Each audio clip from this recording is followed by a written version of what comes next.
very big villain that a lot of dopes think is a good guy for this week's Salt. Who is it, Anna? Well, I thought that we could talk about the absurdity of Bill Gates, because in a lot of interviews where he talks about how society needs to be improved, he kind of talks with both sides of his mouth. Like, on one hand, he sees the importance of the federal government stepping in and taking care of situations like healthcare, for instance, having the right system in place to respond to a pandemic. But then on the other hand, he's very resistant to democratic socialists and some of the robust taxation policies that have been proposed by progressive lawmakers, like Bernie Sanders, for instance, Representative Ocasio-Cortez. And I wanted to talk about that because he's part of the problem, and I don't think that he realizes it. So let's break it down. So a few days ago, there was a tweet by a Recode writer. And so he says, "Scoop, Bill Gates is exploring ways to convince other billionaires to donate more for coronavirus.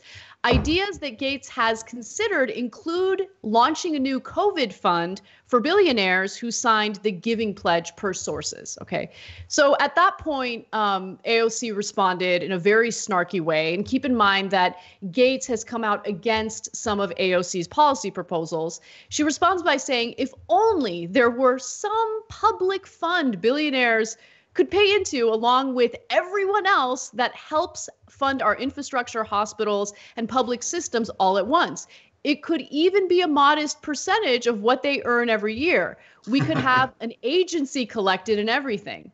Now, that snarky response is obviously referring to billionaires, millionaires paying more in taxes. And just a quick tangent, this Mark Goldwyn guy responds back saying, "This describes an income tax." Yeah, like, way to miss, the sarcasm in AOC's response. Yeah, but I think she got that, dude. Yeah, exactly. It's just so ridiculous. But anyway, going back to Gates, in the past, as I've said, he's been resistant to things like the wealth tax. Even in some instances, in some interviews, he's explained that he doesn't even necessarily think a progressive income tax would raise the funds that we need in order to better our society. And so here's a little taste of what he said in one of these podcasts. I believe this was the podcast for The Verge. Take a look. I believe U.S. tax rates can be more progressive. Now, you finally have some politicians who are so extreme that I'd say, no, that's even beyond. You do start to create tax dodging and disincentives and, an incentive to have the income show up in other countries and things. But we can be more progressive. The estate tax and the tax on capital, the way the FICA Social Security tax works, we can be more progressive without really threatening the income generation, what you have left to decide how to spread around. So Michael, tell me what you think about his perspective here. He thinks a progressive tax where the top marginal tax rate is at 70% is a little too crazy. And he also seems to be resistant to the wealth tax. But these are the types of taxes we need in order to fund the infrastructure that he's calling for on a federal level. Yeah, I just think that having billionaires, and I don't mean this morally actually at all, like there could be billionaires, and I don't think Bill Gates is one of them, and it's probably pretty unlikely, to be honest, but there could be very nice people that are billionaires, but functionally that level of concentration of wealth is just incompatible with a democracy. You can't have individuals have that level of power disproportionate to the rest of the system. And I think it's also really important, and I'll cite another Jacobin article. People should be subscribing to Jacobin. I'll just say that while we do this. There was a great piece that came out a couple weeks ago by Rob Larson called Bill Gates's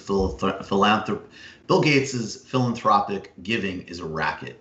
And he traces going back to Bill Gates's sort of moves into philanthropy to the horrible public perception of Bill Gates in the late 1990s as a monopolist, which he was. He was, in fact, such an aggressive monopolist that Bill Clinton's Justice Department went after Microsoft. Now, think about the Clinton and Gore administration that was like allowing mergers of every kind that was swallowing up, that was rebranding the Democratic Party as, at the very, not only a competitor with Republicans, but maybe even more in certain sectors, potentially tech, the corporate America Party, that he was still so aggressive and avarice as a company and as a CEO that he caught the attention of that Justice Department.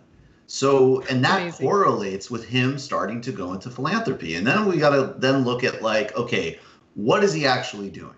Pushing for high stakes testing, attacking teachers' unions. He's still here. Andrew Cuomo, as part of Andrew Cuomo's nightmare plans for New York. Bill Gates is going to get invited in to further damage public education in this state. His fixation on population in Africa and developing countries, I'm sorry, is innately disturbing and creepy, does not answer to fundamental questions around consumption or development. Also, look, I'll just say, use your favorite search engine, and I don't, socialize with Jeffrey Epstein. Mm-hmm. That's all I'll say.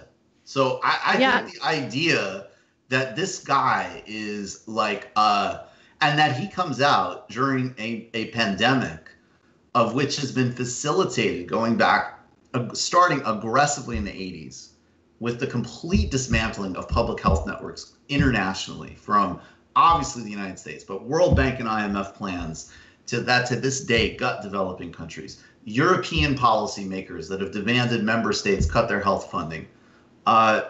He is part and parcel of that. And I don't care how much he washes his reputation through philanthropy. Yeah, I love that you pointed out, very briefly, the testing effort by Bill Gates, because there's a story out today about how the Trump administration is terrible because they have stopped Bill Gates and his efforts to provide at-home testing to people in Seattle. And it's important to keep in mind that while Donald Trump and his administration is a complete and utter disaster, doesn't necessarily mean that everything that he does is a complete and utter disaster. These tests are not FDA approved, and I think it is important to have federal regulation of the drugs that we take and the testing that we rely on in order to determine whether or not we have an illness. And if this is not FDA approved, you could have false positives, you could have false negatives, and you don't want to toy with people's lives here.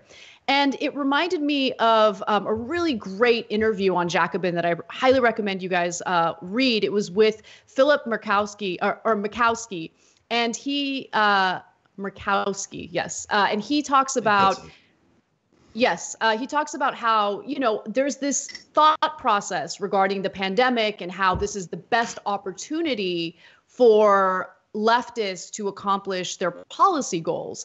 But what we're actually seeing is the neoliberal project really thriving here. And he even mentions the FDA in the middle of this interview. He says neoliberals see the gutting of FDA controls over drugs, the boosting of privatized telemedicine, which is something they've proposed for a long time, seeking to get rid of the idea that a poor person ought to be able to see a doctor face to face. They also see these developments as blocking a state-run single-payer system in the United States. They believe the crisis made it less likely than before.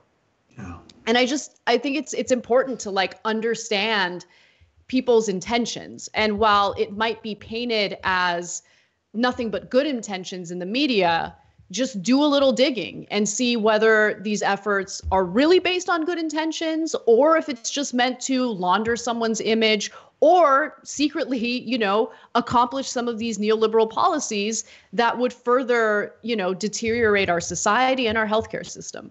Yeah, 100%. Bill Gates is not your friend, people. Right. And, understand that this criticism is very different from the conspiracy theorists on Trump's side. But you don't need to rely on conspiracy theories. Just do a basic analysis of what he's advocated for in the past. And I love that you brought up that correlation of his philanthropic work, at that time in history, why he decided to pursue it. Anyway. He may look like Arthur, but he's not your friend.